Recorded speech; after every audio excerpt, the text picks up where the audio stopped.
Welcome back. आप देख रहे हैं programme in focus. Imaan Mazari and Hadi Ali Chattha साहब जिनकी गिरफ्तारी हुई, उस पर मुस्तफ़ा नवाज खोकर साहब ने कहा है कि उनको भी उस 1 साल पहले दर्ज FIR जिसे खुफिया रखा गया उसमें उनको भी नॉमिनेट किया गया है। तो पहले तो सवाल उठते हैं कि इसको खुफिया क्यों रखा गया, और दूसरा, क्या मुस्तफ़ा नवाज खोकर साहब को भी गिरफ्तार किया जाएगा? देखिए, जो लॉ ऑफ लैंड की खिलाफ वर्जी करेगा हर उस बंदे को गिरफ्तार किया जाएगा।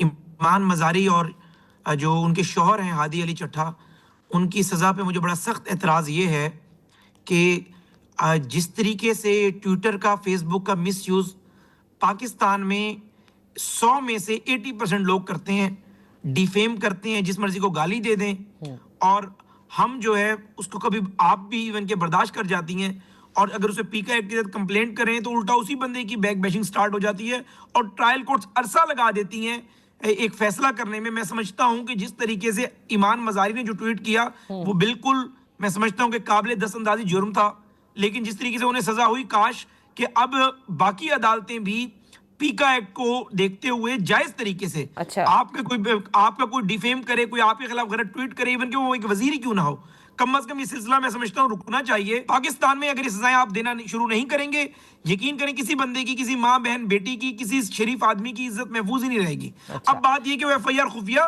कोई FIR इस मुल्क में खुफिया नहीं रखी जा सकती। जो लोग कानून को समझते हैं, FIR ऑनलाइन जो है वो पुलिस का जो पोर्टल है फ्रंट डेस्क, उसके ऊपर अपलोड हो जाती है। आपने शनाख्ती कार्ड नंबर अपना डालना है, किसी भी फ्रंट डेस्क के ऊपर आपके खिलाफ जितनी भी FIR दर्ज हैं उनकी तफसील आ जाती है। अगर इसके अंदर मुस्तफा नवाज खोकर भी नॉमिनेटेड है, मुस्तफा नवाज खोकर शामिल तफ्तीश और जमानत कराएं, अपनी बेगुनाही साबित करें, कोई गिरफ्तार नहीं करेगा उन्हें। लेकिन अगर मुस्तफा नवाज खोकर साहब ये समझें कि वो कोई साबिक एक अरकान पार्लियामेंट है और अगर उस FIR में ईमान मजारी गिरफ्तार हो सकती है, तो फिर चाहे वो मुस्तफा नवाज खोकर हो, चाहे वो हुज़ैफा रहमान हो, चाहे वो नादिया हो, फिर वो भी गिरफ्तार होंगे। अच्छा, आखिर में बस मैं ये जानना चाहूंगी, 18वीं तरमीम का बड़ा जिक्र है और इसके ऊपर आपके वज़रा की जानिब से फ्लोर ऑफ द हाउस पे भी कहा गया गुल प्लाजा फायर के बाद।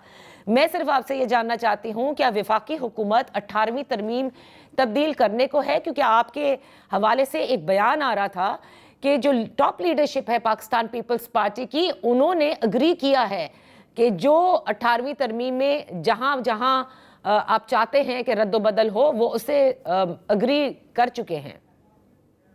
जी बहुत शुक्रिया जी। देखें, 18वीं तरमीम में कोई तब्दीली नहीं होगी, ना NFC अवार्ड में कोई तब्दीली होगी, अलबत्ता इन दोनों को बेहतर किया जाएगा। ठीक है। जिस तरीके से 73 के आइन में तब्दीली नहीं हुई थी, 73 के आइन को बेहतर करने के लिए आपको याद है कि 18वीं इस बेहतरी के लिए पीपल्स पार्टी राजी है, उसकी टॉप लीडरशिप राजी है। इस बेहतरी पे जो 18वीं तरमीम में बेहतरी लानी है और NFC अवार्ड में बेहतरी लानी है, पीपल्स पार्टी की टॉप लीडरशिप बिल्कुल एग्री है।